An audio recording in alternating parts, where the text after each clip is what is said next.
Hello friends, today we will discuss about goji berry farming the super food cultivation journey. आज के time में health और wellness का craze इतना बढ़ गया है कि लोग अपने डाइट में नेचुरल और न्यूट्रिशियन सुपर फूड को इंक्लूड करना पसंद करते हैं। इन्हीं सुपर फूड्स में से एक का नाम है गोजी बेरी, जिसे लोग उल्फ बेरी के नाम से भी जानते हैं।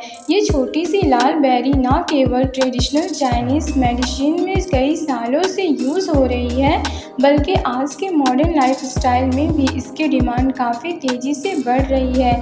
इस बेरी के अंदर antioxidants, vitamin C, vitamin A, iron और फाइबर जैसे न्यूट्रिएंट्स भरपूर मात्रा में होते हैं। इस वजह से इसका डिमांड इंडियन और इंटरनेशनल मार्केट दोनों में काफ़ी स्ट्रॉन्ग है। आज हम डिटेल में जानेंगे कि गोजी बेरी की फार्मिंग कैसे की जाती है, कौन सी कंडीशंस चाहिए होती है। तो चलिए शुरू करते हैं। Soil and climate.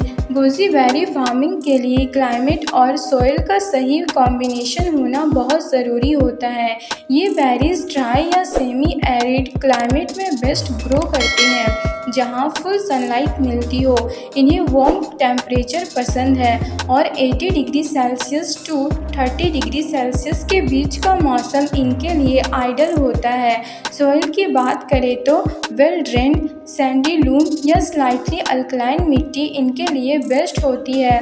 Water logging बिल्कुल नहीं होनी चाहिए, वरना पौधों की रूट्स डैमेज हो सकती है। फार्मिंग स्टार्ट करने से पहले लैंड को अच्छे से टिल करके उसमें ऑर्गेनिक कंपोस्ट या काउ डंग मिक्स किया जाता है, ताकि सॉइल की फर्टिलिटी बनी रहे।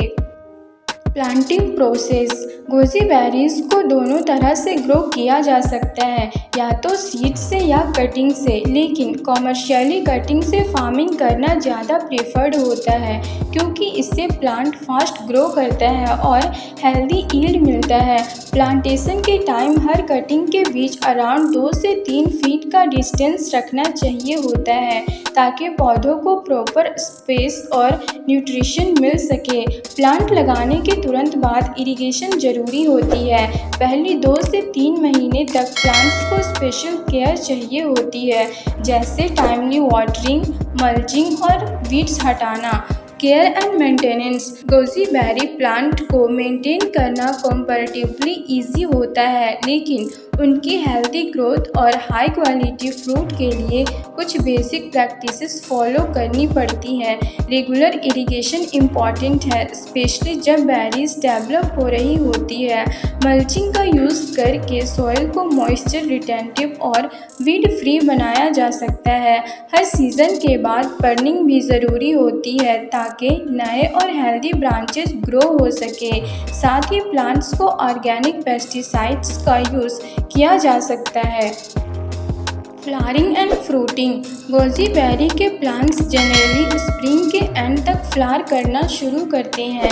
इनके फ्लावर्स छोटी सी वाइट या पर्पल कलर की होती है, जो बाद में बेरीज में कन्वर्ट होती है। इनिशियली ये बेरीज ग्रीन होती है, लेकिन जैसे जैसे मैच्योर होती है उनका कलर लाल हो जाता है। फ्रूटिंग पीरियड जुलाई से अक्टूबर के बीच स्टार्ट होता है और इस दौरान प्लांट्स हेल्दी बेरीज से भर जाते हैं। हर बेरी में टीनी सीड्स होते हैं, जो फ्यूचर प्लांटेशन के लिए भी यूज हो सकते हैं। Harvesting and processing. हार्वेस्टिंग एक डेलिकेट प्रोसेस होता है, क्योंकि गोजी बेरीज बहुत सॉफ्ट और जूसी होते हैं, इसलिए हार्वेस्टिंग मैन्युअली हाथ से ही की जाती है, ताकि बेरीज डैमेज ना हो, क्योंकि सभी बेरीज एक साथ मैच्योर नहीं होते। हार्वेस्टिंग का प्रोसेस अलग अलग दिनों में रिपीट करना पड़ता है। हार्वेस्टेड बेरीज को तुरंत क्लीन करके उन्हें फ्रेश मार्केट में बेचा जा सकता है, या फिर ड्राई करके health supplements, T mixes, powders और जूसेस बनाने के लिए प्रोसेस किया जा सकता है। ड्राइंग के लिए ट्रेडिशनल सन ड्राइंग के अलावा मॉडर्न एयर ड्रायर्स का भी यूज़ होता है, जिससे बेरीज का फ्लेवर और न्यूट्रिशन प्रिजर्व रहता है। Market potential and profitability. Goji berries की मार्केट डिमांड आज के टाइम में काफ़ी हाई है, स्पेशली अर्बन और इंटरनेशनल मार्केट्स में जहां लोग हेल्दी लाइफस्टाइल प्रेफर करते हैं। इनकी हाई मार्केट वैल्यू के चलते फार्मर्स के लिए ये एक प्रॉफिटेबल क्रॉप बन गई है। अगर प्रॉपरली फार्मिंग की जाए तो 1 एकड़ लैंड से लाखों का प्रॉफिट अर्न किया जा सकता है। इसके अलावा बेरीज का एक्सपोर्ट भी काफ़ी प्रोमिसिंग एरिया है, जहां ऑर्गेनिक और ड्राइड गोजी बेरीज की डिमांड कंटिन्यूअसली ग्रो कर रही है। ऑर्गेनिक सर्टिफिकेट और गुड फार्मिंग प्रैक्टिसेस अडॉप्ट करके फार्मर्स अपनी इनकम और क्रेडिबिलिटी दोनों बढ़ा सकते हैं।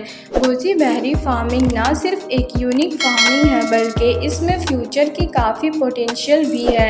ऐसे सुपर फ्रूट्स की डिमांड दिन ब दिन बढ़ रही है। तो चलिए इस नोट पर ही इस वीडियो को एंड करते हैं और मिलते हैं अगले इंटरेस्टिंग फार्मिंग टॉपिक के साथ। तब तक चैनल को लाइक, शेयर एंड सब्सक्राइब करना ना भूलें। Thanks for watching.